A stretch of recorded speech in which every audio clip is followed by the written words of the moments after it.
जब हम कनाडा में जाएंगे तो हमें अच्छे से पता चलेगा कि असलियत क्या है। बताते नहीं है लोग। कुछ बच्चे तो वापसी इसलिए नहीं आते कि वहाँ जाके समाज के ताने, समाज से बचने के लिए वहाँ लोग क्या कहेंगे, इस बात को लेके वो वहीं फंसे रह जाते हैं, आते नहीं हैं। हरियाणा पंजाब के जितने भी बच्चे हैं उनके दिमाग में तो एक ही चीज़ है, बस कनाडा जाना है। अरे यार ये तो देख लो कि वहाँ जो रह रहे हैं वो आपको सच्चाई बता रहे हैं या नहीं। सबसे बड़ी बात तो ये है वो आपको सच्चाई बता रहे हैं या नहीं। अगर वो सच्चाई बता रहे हैं तो वो यही बताएंगे, भाई इतना आसान नहीं बचा है, बहुत मुश्किल हो गया है, इंडिया जैसा जीवन नहीं है, ये आपको बिल्कुल अच्छे से बताएंगे। तो भाई सोचना समझना, किसी भी कंट्री में जाने से पहले उस कंट्री को अच्छे से रीड करना बहुत ज़रूरी है। ये स्टूडेंट वीज़े पे जो बच्चे जाते हैं ना, इनके लिए वो रीड करने का ही टाइम होता है, लेकिन वो ना इसको रीड करने का टाइम नहीं समझते, क्योंकि वो घर वालों का इतना पैसा लगा चुके होते हैं, वन वे समझते हैं फिर वो। बाकी 2-3 साल में किसी भी कंट्री को अच्छे से समझा जा सकता है, लेकिन वो उसको वन वे समझ लेता, आ गया बस अब जाएंगे तो भाई इज्जत ख़राब हो जाएगी। अरे ज़िंदा रहोगे तब इज्जत ख़राब होगी ना। वहाँ अगर मर गए ड्रग्स वग्स या कोई भी ऐसी चीज़ में परेशान रहे और माँ बाप यहाँ बाढ़ देखते रहे, तो उससे अच्छा है भाई आ जाओ, कोई शर्म की बात नहीं है। नमस्कार, मेरा नाम पवन काकुरिया, आप देख रहे थिंक ऑफ काकुरिया। मैं एजुकेशन मोटिवेशनल नॉलेज के लिए वीडियो लेके आता रहता हूँ। कनाडा, भाई हर कोई कनाडा भागने की रेस में है। बस पता नहीं बच्चों पे एक भूत सवार है, कनाडा जाना है। उनको ये नहीं पता कि अब कनाडा में कितनी तो लोग जा चुके हैं, कितने लोग जॉबलेस है। भाई जॉब नहीं मिल रही क्योंकि सब स्टूडेंट वीज़े से भाग रहे हैं, कोई पीआर लेके भाग रहे हैं। अब जो सबसे पहले पीआर लेके जा रहे हैं उनको जॉब मिलनी है, फिर जो स्टूडेंट वीज़े से जा रहे हैं उनको भी भाई पार्ट टाइम जॉब चाहिए वहाँ पे। तो इतना बुरा हाल हो गया कि पहले जैसे आवर ज़्यादा मिलते थे ना, वो कम कर दिए गए, एक तो ठीक है।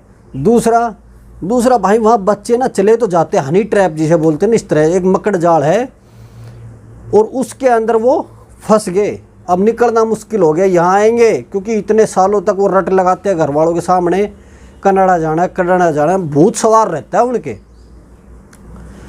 और जब वो वहाँ चले जाते हैं तो जाते ऐसे ही नहीं है, यहाँ घर वालों को ज़मीन बेचनी पड़ती है, प्लॉट बेचना पड़ता है, लोन उठाना पड़ता है, जब जाके वो वहाँ बच्चों को भेज पाते हैं। कम से कम 25-30 लाख रुपए का फर्स्ट ईयर में बजट चाहिए अगर बच्चे को जॉब नहीं मिली तो। अगर फर्स्ट ईयर में बच्चे को जॉब मिल गई तो भाई 20 लाख में काम जाए, फीस, उसके अलावा खर्चा बच्चा खुद निकाल ले।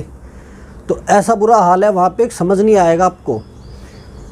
अब जब आप चले गए तो वहाँ आप रहेंगे, अब घर वालों का इतना पैसा वेस्ट कर चुके, तब आपको समझ में आएगा आप तो डिग्री पूरी कर लें। फिर आप जैसे तैसे डिग्री पूरी करेंगे तब आपको समझ में आएगा कि यहाँ तो बहुत बुरा हाल है। क्योंकि जब आप किसी भी कंट्री में या किसी भी जगह 1 या 2-3 साल जब रहते हैं ना, असलियत तभी सामने आती है। दूर से देखने में कुछ और ही नज़र आता है, लेकिन आप वहाँ जाके रहते हैं तब कुछ और ही नज़र आता है।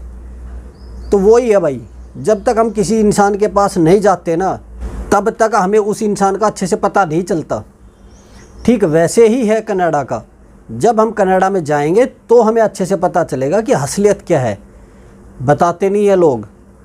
कुछ बच्चे तो वापसी इसलिए नहीं आते कि वहाँ जाके समाज के ताने, समाज से बचने के लिए वहाँ लोग क्या कहेंगे, इस बात को लेके वो वहीं फंसे रह जाते हैं, आते नहीं हैं। कुछ बच्चे ऐसे होते हैं जो यहाँ पे हल्की फुल्की ड्रिंक वगैरह करते हैं, तो वहाँ जाते हैं उनको फुल छूट मिल जाती है। वो तो जाते इसलिए है, मेरे को ऐसा लगता है। और वो इतना नशा करने लग जाते हैं। पर ईयर कनाडा में 1000 बच्चे, क्या पर ईयर कनाडा में 1000 बच्चे नशे से मर रहे हैं। तो कहीं आपका बच्चा ऐसा प्रॉब्लम में ना फंस जाए, ये बात आप अच्छे से सोच लेना। क्योंकि वहाँ पे जाने के बाद वन वे है, जाना है, आने का कोई रास्ता नहीं है। इंडिया के उसमें बहुत ज़्यादा बच्चे होते हैं, जो 1000 बच्चे उससे मर रहे हैं ड्रग्स से, उसमें इंडिया के बहुत बच्चे होते हैं। माँ बाप को यहाँ से जो डोंकी पे जाते हैं ना, वो बच्चे चले तो जाते हैं, उनका पता नहीं होता वो कहाँ रह रहे हैं। फ़ोन उन्होंने कर लिया तो ठीक है, नहीं किया तो माँ बाप तो ये समझते हैं बस कनाडा रह रहा, बीच में वो रास्ते में मर लेते हैं। कुछ है कि भाई वो वहाँ जाके ऐसे जाल में फंस जाते हैं, उनको जॉब चाहिए होती है, वो अब वो कहते हैं कि भाई तुम इनलीगल हो तो तुम्हें हम जिस तरह से रखेंगे वैसे रहना पड़ेगा, बंधुआ मजदूर की तरह। तो बहुत मुश्किल है वहाँ पे, इतना आसान नहीं है जितना आप बच्चे यहाँ बस कनाडा पढ़ना है, कनाडा जाना है, वहीं सेटल होना है। भाई बहुत मुश्किल हो गया अब कनाडा का, क्योंकि इतने लोग चले गए, जॉब तो वही है, नौकरियाँ तो वही है, बिजनेस तो वही है। अब लोग ज़्यादा चले गए, इस वजह से अब वहाँ इतना अच्छा सिस्टम रहा नहीं है जितना आप पहले था या सोचते थे या है ये सोच के जा रहे हो, ऐसा नहीं बचा। रही अमेरिका और ऑस्ट्रेलिया की बात, इंग्लैंड की बात, भाई अमेरिका में तो डोंकी वाले ज़्यादा जाते हैं क्योंकि अमेरिका वैसे लेता नहीं है, और इंग्लैंड है और ये इधर भी ऐसे ही है। ऑस्ट्रेलिया तो जो जा रहा है वो पीआर से जा रहा है, पीआर बहुत मुश्किल से मिलती है, या एजुकेशन वीजे से जा रहा है तो वो वहाँ पे पीआर का थोड़ा टाइट शेड्यूल है, पीआर मिलना बहुत मुश्किल है ऑस्ट्रेलिया में। तो भाई ये आपको देख के जाना है, ऐसे नहीं भाग लेना किसी भी कंट्री में कि बस जाना है। ये भूत तो आप बिल्कुल उतार दो। हरियाणा पंजाब के जितने भी बच्चे हैं उनके दिमाग में तो एक ही चीज़ है, बस कनाडा जाना है। अरे यार ये तो देख लो कि वहाँ जो रह रहे हैं वो आपको सच्चाई बता रहे हैं या नहीं। सबसे बड़ी बात तो ये है वो आपको सच्चाई बता रहे हैं या नहीं। अगर वो सच्चाई बता रहे हैं तो वो यही बताएंगे भाई इतना आसान नहीं बचा है, बहुत मुश्किल हो गया है, इंडिया जैसा जीवन नहीं है, ये आपको बिल्कुल अच्छे से बताएंगे। क्योंकि यहाँ पे आप अगर जॉबलेस भी हो जाते हो तो भी मज़े से जी सकते हो। कनाडा के अंदर आपकी अगर जॉब चलेगी तो आप भूखे मर जाएंगे, खाना भी नहीं मिलेगा। यहाँ गुरुद्वारा में, मंदिरों में 5 रुपए की रसोई, 1 रुपए की रसोई, इतना धर्मपूर्ण होता है इंडिया में, कभी कोई भूखा नहीं सोता है। लेकिन वहाँ अगर आपकी जॉब चलेगी तो अगले ही महीने आप तैयार हो जाओ भूखा रहने के लिए, घर आपका चला जाएगा। तो इतना मुश्किल है, मतलब हद से ज़्यादा मुश्किल है भाई, फिर भी लोग वहाँ जा रहे हैं। अब जो इंटेलिजेंट बच्चे हैं वो तो जॉब निकाल ही लेंगे, मेहनती बच्चे हैं वो पार्ट टाइम जॉब कर ही लेंगे, वो कैसी भी मिल जाए, वेल्डर की मिल जाए, बर्फ़ हटाने की मिले, जो भी मिले वो कर लेंगे। लेकिन जो बच्चे मेहनती कम है और वो बच्चे भाई वहाँ जाके फिर जॉब ढूंढ नहीं पाते हैं, वो पार्ट टाइम जॉब में सेटल नहीं हो पाते हैं, फिर वो फुल टाइम जॉब पे जब जाएंगे तो वहाँ भी यही दिक्कत रहेगी। क्योंकि आप जो डिग्री करके जा रहे हैं वो हज़ारों बच्चे कर रहे हैं वहाँ पे, आप अकेले तो है नहीं।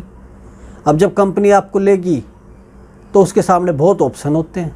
25% बच्चे इंडिया लौट आते हैं, कुछ बच्चे शर्म से नहीं लौटते, वो परेशान रहते हैं, फालतू फंड की जॉब करते हैं और दुखी होके एक दिन या तो ड्रग्स में चले जाते हैं या कुछ और, बस ऐसे ही बहुत बुरा हाल है। तो भाई सोचना समझना, किसी भी कंट्री में जाने से पहले उस कंट्री को अच्छे से रीड करना बहुत ज़रूरी है। ये स्टूडेंट वीजे पे जो बच्चे जाते हैं ना, इनके लिए वो रीड करने का ही टाइम होता है, लेकिन वो ना इसको रीड करने का टाइम नहीं समझते, क्योंकि वो घर वालों का इतना पैसा लगा चुके होते हैं, वन वे समझते हैं फिर वो। बाकी 2-3 साल में किसी भी कंट्री को अच्छे से समझा जा सकता है, लेकिन वो उसको वन वे समझ लेता, आ गया बस अब जाएंगे तो भाई इज्जत ख़राब हो जाएगी। अरे जिंदा रहोगे तब इज्जत ख़राब होगी ना। वहाँ अगर मर गए ड्रग्स वग्स या कोई भी ऐसी चीज़ में परेशान रहे और माँ बाप यहाँ बाढ़ देखते रहे, तो उससे अच्छा है भाई आ जाओ, कोई शर्म की बात नहीं है। जय हिंद, जय भारत।